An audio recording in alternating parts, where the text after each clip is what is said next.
Good morning. We have Chad Eddy with EOS today, and he's going to explain what he does and how he does it and why we need to use his systems. Welcome, Chad. Awesome. Thank you. Thank you for having me. Thanks for coming. Of course. So we met a little bit ago, and you explained what you do and what you can offer to our clients. I'm like, okay, I need you on the podcast. Nice. Yeah. Yeah. So tell me what EOS is, and then explain how you got into it. Awesome. OS stands for Entrepreneurial Operating System. It is a complete system of real-world practical tools and disciplines that we teach entrepreneurs and their leadership teams that help them run a great business and live a great life. And when we say that, run a great business and live a great life, like, we don't mean that to sound like a tagline. We really are passionate about helping entrepreneurs run a great business, because that means they get to live a great life. And we know entrepreneurs don't get into entrepreneurship to be burned out and pissed off and upset. It's really a lifestyle choice. And it's one of the great things that we get to experience when we work with leadership teams, is just seeing the improvement in their life. Often when they come to us, we call these the 5 frustrations. They've lost control of their business. They're not generating the profits that they thought they would with all the energy and effort they're putting into it. They're frustrated with their people. And I mean all their people, their customers, their staff, the whole 9 yards. They've hit a ceiling. It's something we spend a lot of time on with leadership teams, is how to break through these ceilings. It's a normal and natural phase that they get into in their journey. It's just they get stuck. And then kind of the 5th frustration is, given all of that, they try everything to make it better. They've listened to all the great podcasts. They've been to all the great seminars. They've read all the books. All the books, all the self-help. Yes, they try to bring it all into their organization, and it just doesn't work. They become the flavor of the month kind of leader. And so that's where EOS comes in, and we can just help them kind of stabilize, build in some structure, build in some consistency, some discipline, some accountability, all those basic things we know about. We just get to come in and teach it to them. And again, being the objective person in the room, we get to ask the difficult questions that typically we like to avoid as entrepreneurs, and just really help them solve the biggest problems and help them get on to where they need to go. So that's what we get to do. That's awesome. Nice. Yeah. So tell us what's your backstory prior to EOS? How did you get involved with the organization and into the role that you're in now? Yeah. My checkered past, is that what you're asking? Exactly. I affectionately refer to my past as checkered. It's interesting. I always think about this question, because we as implementers, we always get asked, like, oh, how did you get into this? And I think about current state. I just love what I do. I love what I get to do. And for the first time in my life, I'm loving my work. I was sort of raised with, like, work is work and play is play, and never shall the two cross. And they call it work because it's not fun. And now I get to have a ton of fun, and I love what I get to do. So I'm always kind of thinking about, like, goodness, how did I get to here? You're pinching yourself every day. That's awesome. And it's been a long and winding road, my checkered past, as I call it. But I always kind of reflect on the fact that I come from a family of entrepreneurs and artists. So, like, creativity is kind of baked into my genetics. And I think about, now, context, I'm the youngest of 6. So I don't know much, because people don't tell me anything in terms of our family history. But, we've got inventors, artists, a series of entrepreneurs in our family. And when I look at kind of my parents and my more immediate upbringing, my dad was entrepreneurial, my mom was an artist. And one thing, as I kind of reflect on my life journey and my upbringing, if you were to go back in time and pull the roof off our house and look into our house, you'd say, I don't see any entrepreneurs in there. But the reality is, as I look back on it, I think my parents gave up that dream, because I'm the youngest of 6, and they've got to raise a big family. And I think I look back on their life, raising six kids, and the commitment, just the demand of it, and them giving up kind of their natural, unique abilities and being entrepreneurs. And that explains a lot of their frustration and, kind of their regrets and resentments in life. I say that with love with my parents. But anyway, all that to say, I've got these genetics of creativity and entrepreneurship. I was always doing lemonade stands and all that fun stuff.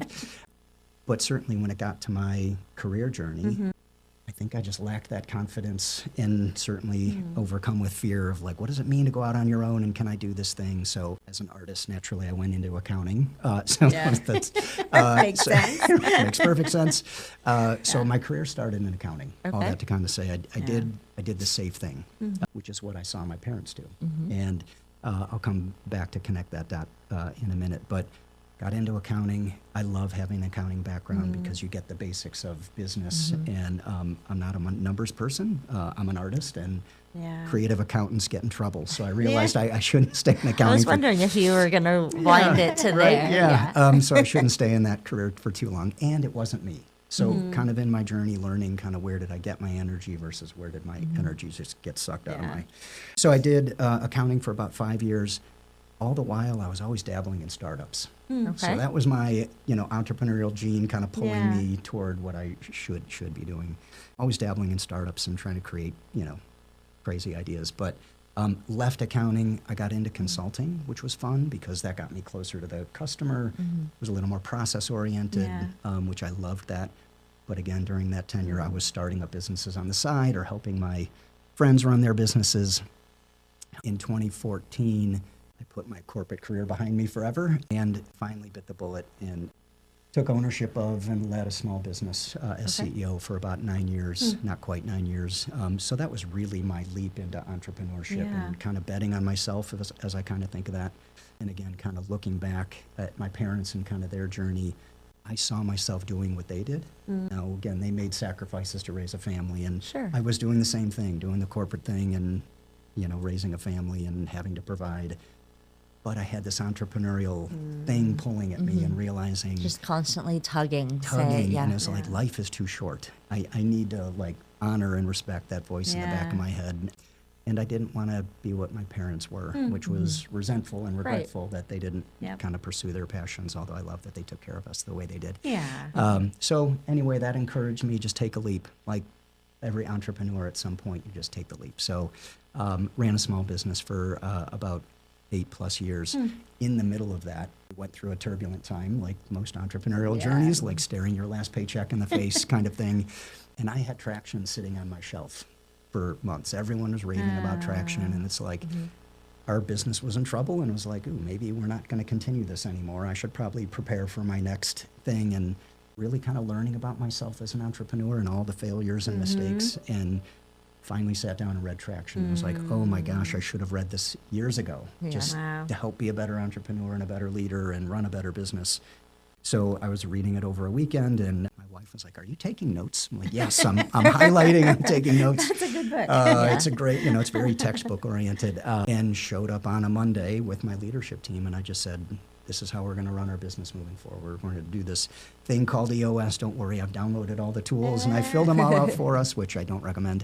So we did. We ran our business on EOS for about 1.5 years. We self-implemented, which is a thing. I've got a spot in my heart for self-implementers as a recovering self-implementer myself. So we ran our business for about 1.5 years on EOS, reaped all the benefits, even as a self-implementer, which is very difficult to do. Wow.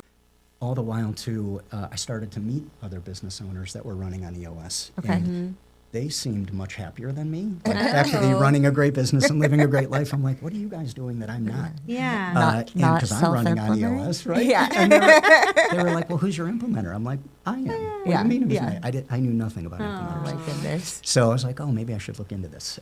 So I looked into implementers to help us implement, and learning what implementers did, I found my passion. And it was like, oh my gosh, I could do this. That's the role that I need to be in. Yes, and it was that kind of breakthrough moment of like, well, wait, I can do what I love, and I can make a living out of it. And at that point in my age and my journey, I really wanted to love what I did. And For sure. you can pursue your passion and be successful. Everyone tells you that, like, oh, pursue your passion. It's like, well, I love sitting on a porch drinking beer, listening to music. Like, How can I get paid doing I'm that? passionate about that. So anyway, when I really reflected on being an entrepreneur, what I really loved doing was being with my leadership team, improving the way we did business. I just didn't think I could do that for a living, helping others. Wow. And so that's part of my DNA. I'm a people pleaser, so I love to help others, which fits right into what we do as implementers. So as I learned more about implementers, I was like, well, I don't want to hire one. I want to become one. I want to be one. I want to be Yeah. one. So, Yeah. Well, and you got to guinea pig. What a beautiful, unexpected journey that you got to guinea pig how to become an implementer as the business owner, CEO yourself. Yeah, for I feel like sure. that sort of created this path for you to test what went well and where you can maybe self-implement, and where it would have been so much better had you had that outside person, the person who's unbiased to the business or the leadership team, being the 100%. not being the bad guy, but coming in and asking, like you said, asking those hard questions where they don't have to then take the implementer hat off and put the manager or decision maker hat on intimately in the business. 100%. So, I always share the story with my clients and prospective clients as a recovering self-implementer. One of the biggest challenges we had was my leadership team and I were very close. Too close. We gave ourselves way too much grace. And if you're listening out there, I love you guys. But they would probably, agree. It's like, and that's the thing about being an implementer and having that objective person in the room. And also one of the benefits, what I love about being an implementer is we will say we're not consultants. We're not here to tell you how to run your actually business. tell you what to do. We're here to teach you how to run it on the tools and disciplines of EOS. So it's nice to not be the expert in the room, but we do get to ask the tough questions. And to your point, like, oh yeah, I've been in that conversation, and I know how I avoided the elephant in the room, and we're like, oh, that'll just go away by itself. Which You're we like, know newsflash, it won't. In fact, they come back with a vengeance. So yeah, I share those stories, and I think it helps. Like you said, it's really hard to be the leader in the room and the facilitator, and to be objective. It's just a hard thing to do. So yes, I openly share those stories. So I exited that business to start my my EOS practice. This was back in 2022. Oh, wow. And at the same time, my wife will say, because I'm a glutton for punishment, I will say, because I love entrepreneurship, I took ownership in an HVAC company. Oh, my goodness. And ran that as president for about a year and a half. While you're doing this. While I was starting up my EOS practice. Now glutton for punishment makes sense. But getting into that business, it too was a struggling company. And we will say EOS is not meant for turnarounds. We'll kind of openly, we are very much for growth-oriented companies that have been around for a while. They've gotten to where they are, but they know they want to get to the next stage. And so healthy growing companies, EOS is perfect for, we'll say not suited for turnarounds. However, I've used it twice in turnarounds. So I might be, anyway, a small sample size. Right, so I was going to say, you're breaking the statistics a little bit. Right, I'm always an outlier. Exactly. And I like the idea specifically for our buyers. They're buying companies. They want to turn them around sometimes. They want to do a growth projection. And coming in at that level and setting that foundation early, I think is important. Yeah. Almost before there's a problem to clean up. Like, exactly. you're not buying, our buyers are not buying the businesses that they are because they're failing. No. They're buying the businesses that they are because they're cash flowing, because they have that foundation of customer base, vendor relationships, and of profitable success. So then to be able to implement this system early on in those stages of them really learning and figuring out the business, I think could drastically exponentiate their growth in ways that maybe they don't even know as they're vetting the business to purchase, which is really cool. Agreed, yeah. And we were talking earlier, so many of, if not all of entrepreneurial businesses are solely tied to the founder. Yeah. And Oh, their relationships 100%, and their knowledge and all that Yeah. good stuff. And I'm seeing it with some of my clients now. You get to a stage where it's like, oh, should I step away? Is now the time to maybe turn it over to the leadership team or the succession plan? Number one, that's an emotional decision for everyone to make, so that's not easy. Yeah. And then number two, it's like, wow, I haven't thought of this. Like, what happens to the business if I'm not in the room anymore? And EOS certainly comes in and provides that structure and consistency and scalability that anybody can come in. You and, teach them and the run. skills. Yeah. And then you have to like step back and trust. I am, as you're saying all of this, Chad, I'm like reliving the light bulb moment that I just shared with my husband earlier this week. I was connecting, so I own and operate an insurance agency in addition to being on Jen's team, and I had a like epiphany, and I was connecting with one of my team members. She was having an issue where policy information wasn't feeding from one of our systems to another. Like, okay, share your screen. Let me take a look at this. And we get in there and I'm like, wait a minute. Who is this client? Where did this person, like, I don't know this business. I don't know this name. And it dawned on me, like, that's good. Like, my management style, leadership style is like, I've worked hard to always be aware, even if I'm not the one writing the policy or managing the claim or fill in the blank. I know intimately what's going on with everything, which is what's kept me been the invisible glass ceiling. And now having a team that I've taught systems, processes to, and trust to go do the great work that uphold our values, they're doing it. And I'm like, wait a minute, this feels uncomfortable. So I can imagine that, again, like the EOS system can help provide that just unbiased foundation for leadership or owners to have that support to say, okay, if you want to get here, you have to scale, you have to let go and have those processes in place, and then have, figure out how to have the checks and balances. But it can definitely be uncomfortable because you're like, this is a good thing. I'm supposed to be happy, but how do I be happy when I feel very out of touch or out of control? So Well, it's an emotional piece. When you start a business, it's like, I'm starting a business. It's me. I'm Yeah. building it. I've developed this. I've done this. I. And then realizing the true success is not the I. It's we've laid this foundation. They are taking power and the control and the drive, and I steered them in the right way. I brought Chad in, and he helped us revision that. And saying, I don't know every client is not a weakness. And Yeah. that like, I'm sure that there are a lot of owners, whether it's a service-based business or product-based business, if you're not the one championing that sale or that service, it can feel like it's no longer you. And that's, I haven't read Traction. I need to, clearly. We have a copy. Thank you. Thank you. But I can imagine that it's like just having that foundation of support, again, from an unbiased third party or biased in the having their best business and their best life. That's your bias. 100%. Not their actual intimate inner workings of their business, their successes, their failures. So to have that like third party support, I can imagine would be incredible. Yeah, you've touched on a few things that we do spend a lot of time with our leadership teams with. Number one, it is their identity, to your point, and it's their name on the wall in a lot of cases. So it is their identity. So there's a pride of ownership. And as entrepreneurs, we always say we're kind of wired the same way, meaning we're the arsonist and the firefighter. So, we love a little bit of chaos. And when it's not chaotic, we're going to fire up some chaos. Yeah. And as the youngest of funny. 6, I grew up in chaos. So I love that stuff. And, we get nervous when it's quiet. And when things are going well, like that is not an Like easy this place doesn't for us. this doesn't feel right. I'm not And- putting out a fire today, Right, literally or 'cause we figuratively. want to be helpful. We're problem solvers. So it's hard to not let go, which is the other thing we teach a lot of is you got to let go. And it's really hard because there is pride of ownership. We are problem solvers. Yeah. It is our business. But having kind of that opportunity to say, when I let go, it's a really good thing. And if I've hired the right people, if I have the right leadership, as we call it, the right people in the right seats, starting with the leadership team, that's a great thing. But it is Right. not easy. It is Right. not easy. That's why we're with teams about 2 to 3 years.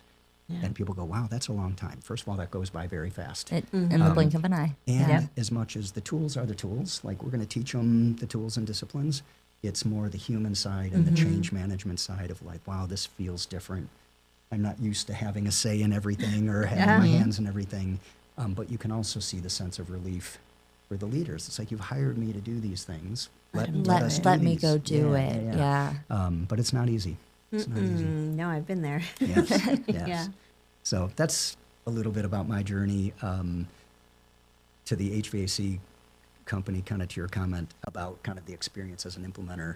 We realized we needed to implement EOS to help turn this company around. And I came into the business as an EOS implementer, kind of inheriting this leadership team and the company, realizing it would probably be a bad thing for me to say, hey, everyone, we're going to implement EOS. And they're going to go, of course we are, because you're an implementer. Right, and here right. comes the boss doing his Yeah. thing. So I hired a colleague To actually be implement the for us. implementer. Yeah, That's brilliant. Which is sort of a funny Yeah. thing. I was like, "Hey, would you come implement for us?" And he was like, "Can't you do it?" Like, Yeah. yes, but Of course. it's probably not It just the right feels thing. it feels different when if you have any tie, whether you've been there a day or 50 years, if you have a tie to the business that you're also trying to implement, it just comes off differently. Yeah, So yeah. I think that it was a smart play to bring in an implementer. It was great to be implemented on. You know, I can imagine. it was sort of like doctors don't operate on themselves. Yeah, Sort of better. thought. Yeah, And yeah. with my new leadership team, I wanted to go through it with them, not do it to them. Obviously, being new, there's Yeah. trust being built building, and all that. building that foundational relationship. But it was great. Like, oh yeah, I've learned all these tools. I've been through all of our training, and I do this, and Yeah. now I've got to actually do what I teach. Mm-hmm. And that was invaluable. I really sort of thought, like, oh, I know what's going on. I'll kind of do this, and they'll catch up. Yeah. I was like, man, I had to learn so much, and it's just. I exited that business a year and a half ago, so I could do this full time because this is what I love to do. But I carry that with me. I'm I sure see it made- teams resist, and it's like you got to just trust the process, trust the tools. Prior to launching an insurance agency, I was a team member. And then I went through the journey of becoming the agent, the agency owner, all of that good stuff. And I can imagine that you going from a self-implementer, recovering self-implementer, Yes. to like becoming an implementer. And then also, it's almost like you went, when you're on the other side of the table, as they say, you don't really understand it. So when I was a team member, I would pound my fist or stomp my foot about something.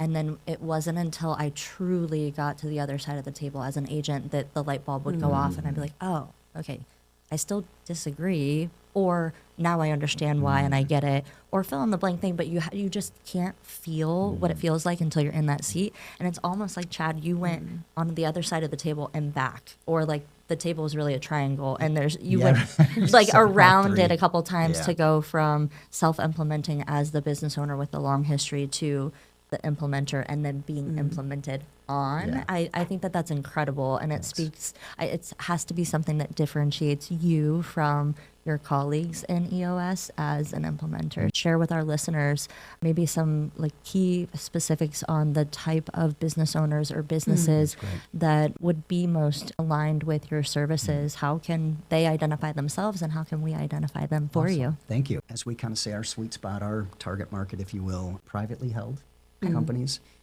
10 to 250 employees is kind of our sweet spot. We certainly Yeah. have clients that are smaller and larger, but that's kind of our sweet spot. And the point being is, what it really comes down to is the psychographic makeup of the leadership team. Are they entrepreneurial? So what we'll say is Entrepreneurial Operating System, entrepreneurial, for entrepreneurs, by Yeah. entrepreneurs, of entrepreneurs. When organizations get bigger, they get a little more corporate feel, they get a little more bureaucratic. Yeah. We're not for that. And Okay. so really it comes down to the entrepreneurial nature of the leadership team. They're growth oriented, they're open-minded, they're growth focused, meaning they're more afraid of staying the same than of change. They just need help getting there. And it's sort of that point of humility saying, we've tried everything, we just can't get there by ourselves. And we have what we call a 90-minute meeting. We do an initial meeting with leadership teams. It's not a sales meeting, it's really 90 minutes that we get to spend together to help them decide, is EOS a fit for you? And it Okay. really does come down to, what is it that you want out of your business? Are you willing to put in the effort, time, money, and energy Yeah. to Big make investment. these changes? It's a big investment, time, money, and energy. And for some teams, like, hey, we're not ready. That's great. We're not there to push EOS on them. Yeah. In that 90 minutes, we just kind of learn a little bit about where are they, where are they trying to get to, where have they been, and then I walk them through all there is to know about EOS so that they can connect dots and say, Yeah. can we see ourselves doing this? Can this help us? And if the answer is no, the answer is no. No big deal. And if the answer is yes, by the way, on behalf of my colleagues, there are 14 of us here in Columbus. We all work together. We collaborate. It is what I love about EOS. We don't have territories. We don't compete. So I am an acquired taste. I know that. So when we get together and they say, yes, EOS is for us, but we don't like you. I'm being dramatic, of course. But like, Sure. it does come down to fit as an implementer. The tools are the tools. We lead them through a proven process. Everybody goes through. There are 30,000 companies running on EOS today with the help of an That's implementer. incredible. We Yeah. think there's probably 300,000 in terms of self-implementers and downloading the wow. tools Good and point. using Yeah. them to some extent. But it really comes down to, can you trust and have a relationship with your implementer? What is their availability? A lot of us have varying availabilities Sure. in terms of our capacity, and we have varying fees. So that's really the difference, is our personality, our experience, Yeah. our fee, and our schedule. Other than that, get what you The get for tools are the EOS. tools, yeah. And it's an amazing community. When I say I love what I do, Yeah. it comes down to who I get to do it with, both my colleagues here in town who are an amazing group, but also just the teams we get to work with. So I don't know if that helps, but Absolutely Thank you very does. much. Yes. Yeah. Thank Yes. you. no, of I know that course. was a half hour of really getting to know you, and I can totally imagine that we might need you back for multiple Absolutely. to really Absolutely. dive in and learn exactly what you do. I would love it. Yeah. I would love it. Thank you guys for having me. This is awesome, and I Oh. love what you guys are doing, bringing a Thank you. community together of entrepreneurs and helping each Mhm. other out. That's where I think we as implementers love being with that kind of community, abundance-minded, and how can we help each other? So, Oh, no, I can totally see a synergy happening. awesome. For sure. I love it. For So sure. thank you. All right, thank you.